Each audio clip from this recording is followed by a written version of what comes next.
Olá pessoal, sejam bem-vindos. Hoje a gente vai dar continuidade nas aulas de eletrostática.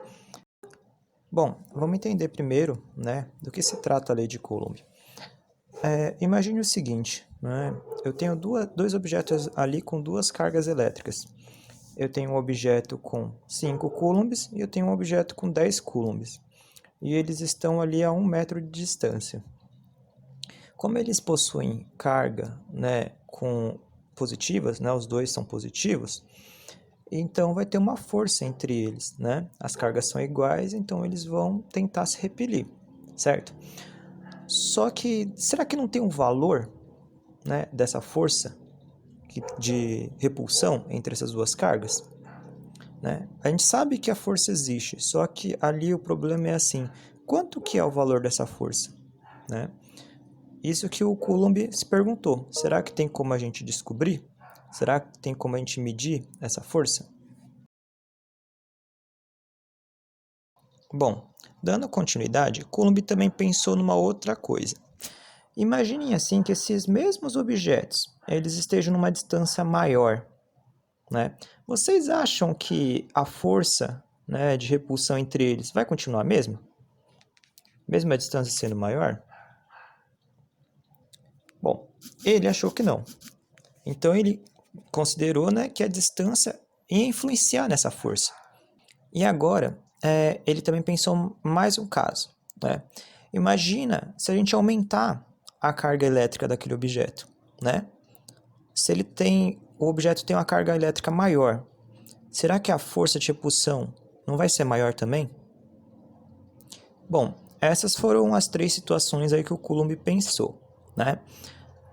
Ele queria chegar em alguma fórmula, alguma maneira da gente conseguir calcular esses valores. E para isso, ele lembrou de uma coisa. O Coulomb ele lembrou que existia um problema na física muito parecido com esse, que foi resolvido pelo Isaac Newton, quando ele criou a lei da gravitação universal. Como que funciona a lei da gravidade? Imaginem assim, por exemplo, a gravidade entre a Terra e a Lua. Por que a Lua fica ali dando volta ali na Terra? Porque ele está sendo atraído com uma força. Isaac Newton ele percebeu que a força dependia da massa dos objetos. Por exemplo, a Terra, como ela tem uma massa maior, então ela que faz a Lua ficar dando volta em torno dela, tá bom? Então a massa influenciava. E o Isaac Newton também descobriu que a distância também influenciava. Por exemplo, a massa do Sol é muito maior do que a massa da Terra. Então, por que a Lua fica dando volta em torno da Terra? Por causa da distância. A distância entre a Terra é muito menor do que a distância dela até o Sol. Essas conclusões do Isaac Newton acabou gerando essa formulazinha aqui que vocês estão vendo. Para calcular a força gravitacional entre dois objetos, é só você pegar a massa deles, multiplicar, e dividir pelo quadrado da distância. Ou seja, a distância ela influencia muito mais do que a massa. E também tem um número que você tem que multiplicar, que é o G, que o Isaac Newton descobriu, que é a constante gravitacional, e tem aquele valorzinho que eu coloquei ali embaixo. Lembrando que nessa fórmula da gravidade, você tem que usar esses valores aí de acordo com as unidades de medida do sistema internacional.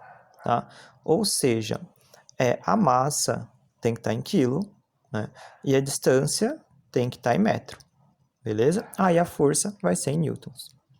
Bom, o Coulomb lembrou da lei da gravitação universal e ele pensou, será que a eletricidade funciona da mesma forma? E aí ele começou a realizar alguns testes, e aí ele conseguiu descobrir que sim, Essa mesma relação, que envolve a gravidade, também serve, para calcular essa atração e repulsão de cargas elétricas, tá bom?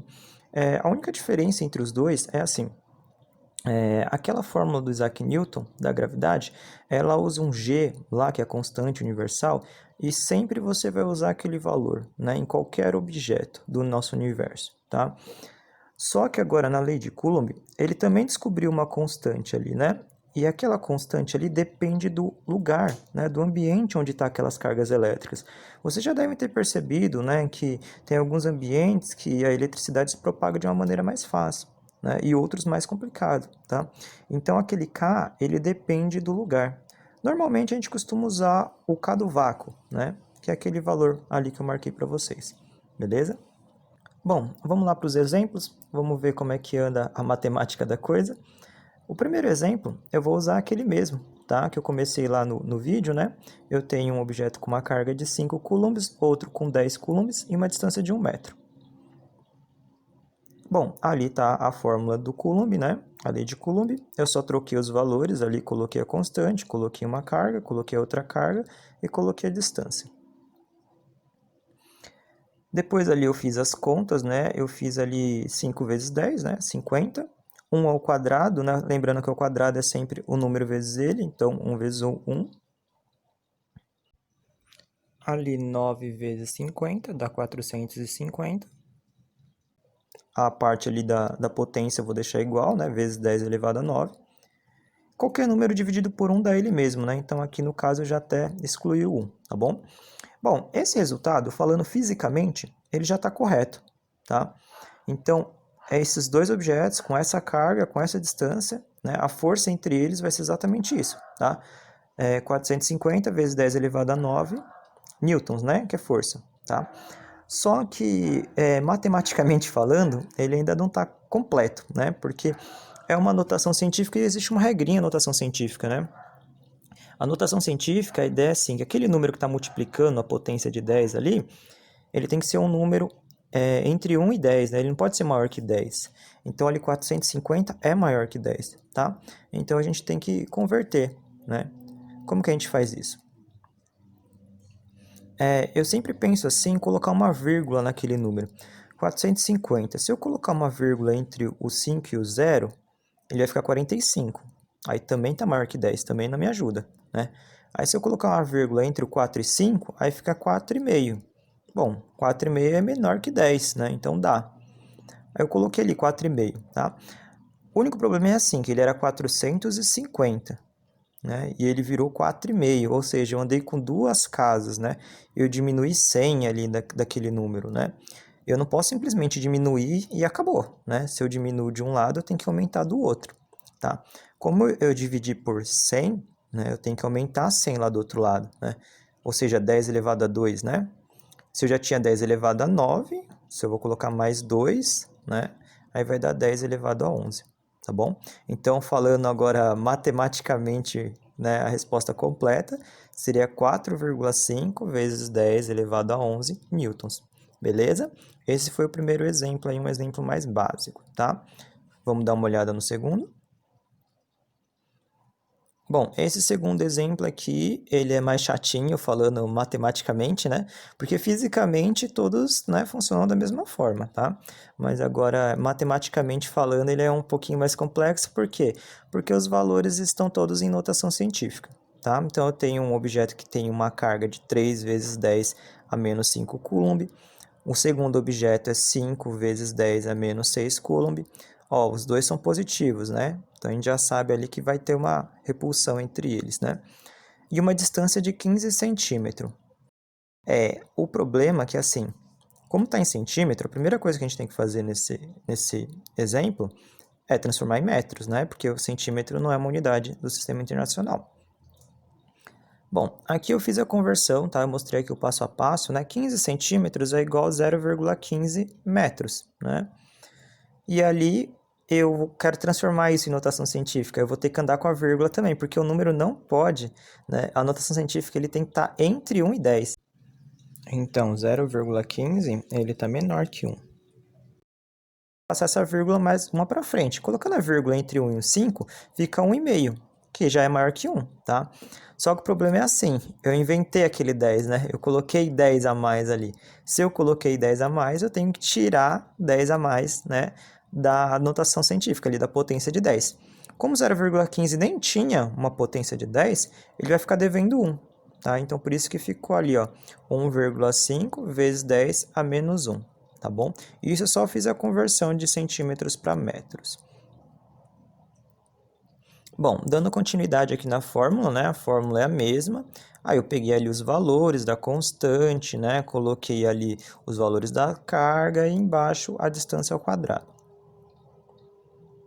Realizando ali as contas, se você for fazer 9 vezes 3 vezes 5, você vai ver que vai dar 135, tá? Então, eu só multipliquei os valores ali e depois eu tenho que somar os expoentes, né? Que a conta é de vezes, então soma os expoentes. Eu estava devendo 5, devendo 6, então eu fico devendo 11 e eu tinha 9, né? Se eu estava devendo 11 e tinha 9, então eu fico devendo 2, tá?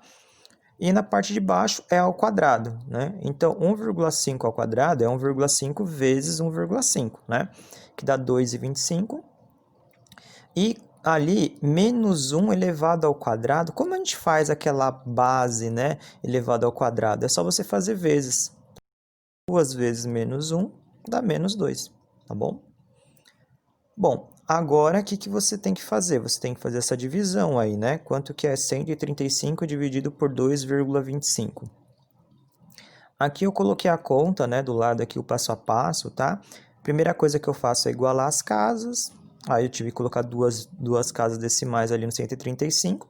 Depois que eu igualei as casas, eu faço a divisão normal, tá? Esquece as vírgulas, né? Aí ficou 13.500 dividido por 225, né?